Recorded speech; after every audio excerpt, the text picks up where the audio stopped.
ಮಂಡಲದ S T ಮೋರ್ಚಾದ ಅಧ್ಯಕ್ಷರಿದ್ದಾರೆ. ಅವರ ಹುಟ್ಟುಹಬ್ಬವನ್ನು ಅತ್ಯಂತ ಸಮಾಜಮುಖಿಯಾಗಿ ಆಚರಿಸ್ಕೊಳ್ತಾ ಇದ್ದಾರೆ. ಇವತ್ತು ಮಕ್ಕಳಿಗೆಲ್ಲ ಬ್ಯಾಗ್ ಕೊಡುವಂಥದ್ದು, ಬುಕ್ ಕೊಡುವಂಥದ್ದು, ಬಟ್ಟೆ ಕೊಡುವಂಥದ್ದು, ಫುಡ್ ಕಿಟ್ ಕೊಡುವಂಥದ್ದು, ಇದು ಎಲ್ಲ ಕಾರ್ಯಕ್ರಮಗಳ ಜೊತೆಗೆ ಹೆಲ್ತ್ ಕ್ಯಾಂಪನ್ನು ಕೂಡ ಅರೇಂಜ್ ಮಾಡಿದ್ದಾರೆ. ಹಾಗಾಗಿ ಅವರು ಹುಟ್ಟುಹಬ್ಬವನ್ನು ಒಂದು ಸಮಾಜಮುಖಿಯಾಗಿ ಆಚರಿಸ್ಕೊಳ್ತಾ ವರ್ಷ ಕೂಡ ಇದೇ ಥರ ಮಾಡ್ಕೊಳ್ತಾ ಇದ್ದಾರೆ. ಅವ್ರಿಗೆ ಒಳ್ಳೆಯದಾಗಲಿ ಅಂತ ಅಷ್ಟೇ ಬಯಸ್ತಾರೆ.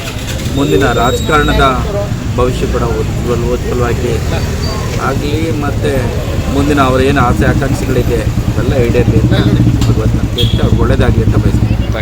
ನಮ್ಮ ಶಾಸಕರು ಎಲ್ಲರೂ ಬಂದು ನನಗೆ ಆರಿಸಿದ್ದಾರೆ, ಒಂದು ಆಶೀರ್ವಾದ ಮಾಡಿದ್ದಾರೆ. ಅವರು ಪ್ರೀತಿಗೆ, ಅವ್ರ ವಿಶ್ವಾಸಕ್ಕೆ ನಾನು ಯಾವಾಗಲೂ ಅವ್ರಿಗೆ ಚಿರಋಣಿಯಾಗಿರ್ತೀನಿ. ಅದೇ ಥರ ನಮ್ಮ ಮಹಾಲಕ್ಷ್ಮಿ ಲೇಔಟ್ ವಿಧಾನಸಭಾ ಕ್ಷೇತ್ರ ಜನಗಳು ಏನಿದ್ದಾರೆ ಅವರು ನನಗೇನು ಆಶೀರ್ವಾದ ಮಾಡಿದ್ದಾರೆ. ನನಗೆ ಏನು ಇವತ್ತು ಬರ್ತ್ಡೇ ಮಾಡೋಕ್ಕೆ ಶಕ್ತಿ ಎಲ್ಲ ಕೊಟ್ಟಿರತ್ತೆ ಅಂದರೆ ಇದಕ್ಕೆ ನಮ್ಮ ಗೋಪಾಲಣ್ಣ ಕಾರಣ, ಜಯರಾಮಣ್ಣ, ನಮ್ಮ ಹರೀಶಣ್ಣ, ನಮ್ಮ ಡಾಕ್ಟರ್ ನಾಗೇಂದ್ರ, ಇದೆಲ್ಲ ನನಗೆ ಒಂದು ಶಕ್ತಿ ಥರ. ನನಗೆ ಏನಾದರೂ ನಾನು ಒಂದು ಕೆಲಸ ಮಾಡಿದ್ರೆ ನನಗೆ ಇದು ಮಾಡೋ ನೀನು ಅಂತ ನನ್ನ ಬೆನ್ನ ಹಿಂದೆ ಇರ್ತಾರೆ, ಧೈರ್ಯ ಕೊಡ್ತಾರೆ ನನಗೆ. ಅದೇ ನಾನು ಅವ್ರ ಜೊತೆ ಯಾವಾಗೂ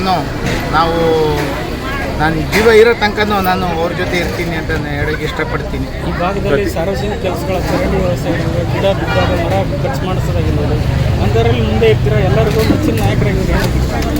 ಹೌದು, ಏನಂದರೆ ನಾನು ಎಲ್ಲ ನಮ್ಮ ಮಹಾಲಕ್ಷ್ಮಿ ವಿಧಾನಸಭಾ ಕ್ಷೇತ್ರಕ್ಕೆ ಒಂದು ಕೈ ಮುಕ್ಕನ್ನು ಕೇಳ್ಕೊತೀನಿ. ಏನಂದರೆ ಒಂದೊಂದು ರೋಡ್ಗೆ ಇಬ್ಬರಿಬ್ಬರು ಲೀಡರ್ಸ್ಗಳು ಇದ್ದರೆ, ಲೀಡರ್ಸ್ ಇಲ್ಲ ಅಂದ್ರೂ ಅವ್ರ ಮನೆ ರೋಡ್ಗಳು ಅವ್ರ ಅಕ್ಕಪಕ್ಕದಲ್ಲಿ ನೀಟಾಗಿ ಕ್ಲೀನಾಗಿ ಇಕ್ಕಿದ್ರೆ, ಕಸ ಆಗಲಿ ಏನೋ ಆಗಲಿ ಒಂದು ತುಂಬ ನೀಟಾಗಿ ಇಕ್ಕಿದ್ರೆ ಇಡೀ ನಮ್ಮ ಮಹಾಲಕ್ಷ್ಮಿ ಸ್ವಚ್ಛ ಭಾರತ ಆಗುತ್ತೆ ಅಂತ ಹೇಳೋಕ್ಕೆ ನಾನು ಇಷ್ಟಪಡ್ತೀನಿ. ಗಿಡ ಬೇರೆ ನೆಟ್ಟಿದ್ದೀರಾ, ಎಲ್ಲರಿಗೂ ಕರೆ ಕೊಡ್ತೀರಾ ಗಿಡ ನೆಡಿ? ಹೌದು, ಈ ಗಿಡ ಅಂದರೆ ಹೆಂಗಂದರೆ ಲಾಸ್ಟ್ ಟೈಮಲ್ಲಿ ನಾನು ಗೋಪಾಲಣ್ಣ ಅವರು ಬರ್ತ್ಡೇಗೆ ಒಂದು 50 ಗಿಡ ಹಾಕಿದೆ. ಆ ಗಿಡಗಳು ಎಲ್ಲ 50 ಚೆನ್ನಾಗಿ ಬೆಳೆದಿದೆ, ನೆರಳು ಇದೆ. ಅದೆಲ್ಲ ನೋಡಿ ನನಗೆ ತುಂಬ ಖುಷಿಯಾಗುತ್ತೆ. ಅದೇ ಥರ ಇವತ್ತು ನಾನು ನಮ್ಮ ತಂದೆ ತಾಯಿ ಹೆಸರು ಮೇಲೆ 1-2 ಗಿಡ ನೀಡಿದ್ದೀನಿ. ನಾನು ಪ್ರತಿಯೊಬ್ಬರಿಗೆ ನಾನು ಹೇಳೋಕ್ಕೆ ಒಂದು ಇಷ್ಟಪಡ್ತೀನಿ ಅಂದರೆ ಜಲ, ನಲ, ಆಮೇಲೆ ಇದು ಭಾಷೆ, ಆಮೇಲೆ ಏನು ಪರಿಸರ ಏನಿದೆ ಅದು ಎಲ್ಲ ಉಳಿಸ್ಕೋಬೇಕು ಅಂತ ನಾನು ಎಲ್ಲರಿಗೂ ವಿನಂತಿ ಮಾಡಿ ಕೇಳ್ಕೊತೀನಿ.